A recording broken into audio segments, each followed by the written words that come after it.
Your excellency, राष्ट्रपति Biden, दोनों देशों के डेलीगेट्स, मीडिया के साथियों, नमस्कार।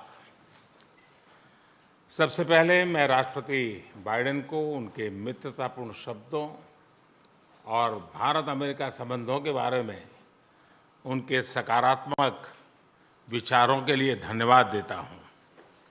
फ्रेंड्स, आज का दिन भारत और अमेरिका के संबंधों के इतिहास में एक विशेष महत्व रखता है। आज की हमारी चर्चा और हमारे द्वारा लिए गए महत्वपूर्ण निर्णयों से हमारी कॉम्प्रिहेंसिव ग्लोबल स्ट्रेटेजिक पार्टनरशिप में एक नया अध्याय जुड़ा है। एक नई दिशा और नई ऊर्जा मिली है। फ्रेंड्स, भारत अमेरिका की व्यापार और निवेश साझेदारी दोनों देशों के लिए ही नहीं बल्कि वैश्विक अर्थव्यवस्था के लिए भी महत्वपूर्ण है। आज अमेरिका भारत का सबसे बड़ा ट्रेड पार्टनर है। हमने निर्णय लिया है कि व्यापार से जुड़े लंबित मुद्दों को समाप्त कर नई शुरुआत की जाए।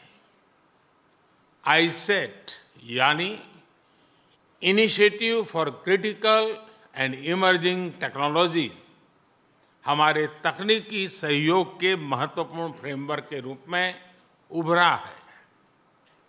Artificial intelligence, semiconductors, space, quantum और टेलीकॉम जैसे क्षेत्रों में अपना सहयोग बढ़ाकर हम एक मजबूत और फ्यूचरिस्टिक साझेदारी की रचना कर रहे हैं। अमेरिका की माइक्रोन, गूगल तथा एप्लाइड मटेरियल जैसी कंपनियों द्वारा भारत में निवेश करने का निर्णय इस फ्यूचरिस्टिक साझेदारी का प्रतीक है। इस यात्रा के दौरान मुझे अमेरिका के कुछ अन्य सीईओज के साथ मुलाकात करने का भी अवसर मिला। उनके साथ हुई चर्चाओं में भी मैंने भारत के प्रति उत्साह और एक सकारात्मक सोच महसूस किया। हम दोनों सहमत हैं कि हमारी स्ट्रैटेजिक टेक्नोलॉजी पार्टनरशिप को सार्थक करने में गवर्नमेंट्स, बिजनेसेस और एकेडमिक इंस्टीट्यूशंस का साथ आना बहुत महत्वपूर्ण है। क्लीन एनर्जी ट्रांजिशन में भारत और अमेरिका के साझे विजन को इम्प्लीमेंट करने के लिए हमने कई महत्वपूर्ण इनिशिएटिव लिए हैं। इसमें green hydrogen, wind energy, battery storage, carbon capture जैसे क्षेत्र शामिल है। हमने यह भी निर्णय लिया कि वैश्विक अनिश्चितताओं के बीच भारत और अमेरिका ट्रस्टेड पार्टनर्स की तरह रिलायबल, सिक्योर और रेजिलिएंट ग्लोबल सप्लाई चेन और वैल्यू चेन तैयार करेंगे। भारत और अमेरिका के बीच करीबी रक्षा सहयोग हमारे आपसी विश्वास और साझा रणनीतिक प्राथमिकताओं का प्रतीक है। पुराने समय के बायर सेलर्स रिलेशनशिप पीछे छोड़कर आज हम ट्रांसफर ऑफ टेक्नोलॉजी, को डेवलपमेंट और को प्रोडक्शन की तरफ बढ़ चुके हैं।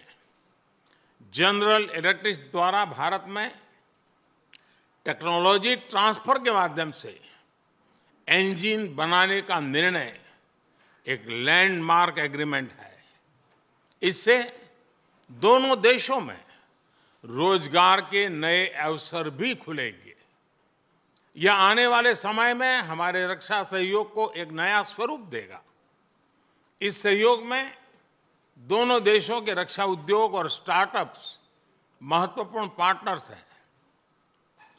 उन्हें आपस में जोड़ना हमारे डिफेंस इंडस्ट्रियल रोडमैप का मुख्य उद्देश्य है।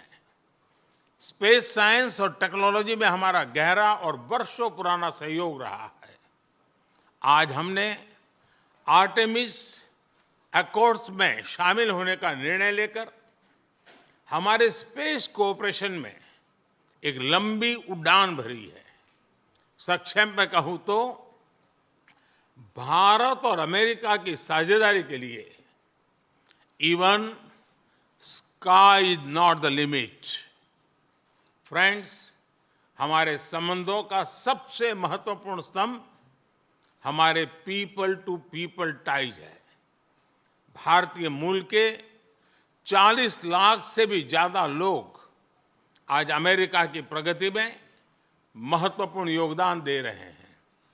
आज सुबह व्हाइट हाउस में इतनी बड़ी संख्या में भारतीय लोगों की उपस्थिति इस बात का प्रमाण है कि इंडियन अमेरिकन्स हमारे संबंधों की असली ताकत है। इन संबंधों को और गहरा करने के लिए हम अमेरिका द्वारा बेंगलुरु और अहमदाबाद में कॉन्सुलेट्स खोलने के निर्णय का स्वागत करते हैं। उसी तरह सिएटल में भारत का नया कॉन्सुलेट खोलेंगे। फ्रेंड्स, आज की बैठक में हमने कई क्षेत्रीय एवं वैश्विक मुद्दों पर चर्चा की। इंडो पैसिफिक में शांति और सुरक्षा यह हमारी साझा प्राथमिकता है। हम एकमत है कि इस क्षेत्र का विकास और सफलता पूरे विश्व के लिए महत्वपूर्ण है। हमने क्वाड पार्टनरशिप के साथ मिलकर इस क्षेत्र के सभी देशों के साथ अपना समन्वय बढ़ाने पर विचार साझा किए।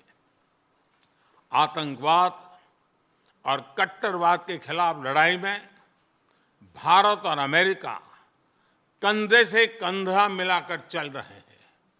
हम सहमत हैं कि क्रॉस बॉर्डर टेररिज्म को समाप्त करने के लिए ठोस कार्यवाही आवश्यक है। कोविड महामारी और यूक्रेन संघर्ष से ग्लोबल साउथ के देश विशेष रूप से पीड़ित हुए हैं। हमारा मत है कि इन समस्याओं के समाधान के लिए सभी देशों का एकजुट होना अनिवार्य है। यूक्रेन के घटनाक्रम के शुरुआत से ही भारत ने डायलॉग और डिप्लोमेसी के माध्यम से इस विवाद को सुलझाने पर जोर दिया है। हम शांति की बहाली के लिए हर संभव योगदान देने के लिए पूरी तरह से तैयार है। भारत की G20 की अध्यक्षता में हम one earth, one family, one future उस पर बल दे रहे हैं। ग्लोबल साउथ की प्राथमिकताओं को आवाज दे रहे हैं। मैं राष्ट्रपति बाइडेन का धन्यवाद करता हूं कि उन्होंने अफ्रीका को G20 का पूर्ण सदस्य बनाने के मेरे प्रस्ताव पर समर्थन जताया है। फ्रेंड्स, हमारे सभी साझे प्रयासों का मूल मंत्र है लोकतंत्र और लोकतांत्रिक मूल्यों तथा व्यवस्थाओं को सशक्त करना। विश्व के दो सबसे बड़े लोकतंत्र भारत और अमेरिका मिलकर विश्व शांति, स्थिरता, समृद्धि में महत्वपूर्ण सहयोग दे सकते हैं। मुझे विश्वास है कि इन मूल्यों के आधार पर हम दोनों देशों के लोगों की ही नहीं बल्कि पूरे विश्व की अपेक्षाओं और आकांक्षाओं को पूरा कर सकेंगे। राष्ट्रपति बाइडेन, आज की उपयोगी चर्चा के लिए मैं आपका बहुत बहुत धन्यवाद करता हूं। इस वर्ष G20 समिट के दौरान आपका भारत में स्वागत करने के लिए भारत और मैं स्वयं भी बहुत ही उत्सुक है। और जैसा राष्ट्रपति जी ने कहा, हम लोगों को मुझे जाना है बाद में कांग्रेस को एड्रेस करने के लिए, और इसलिए ज़्यादा अधिक समय न लेते हुए मैं मेरी बात को विराम देता हूं। मैं फिर एक बार राष्ट्रपति का बहुत बहुत धन्यवाद करता हूं।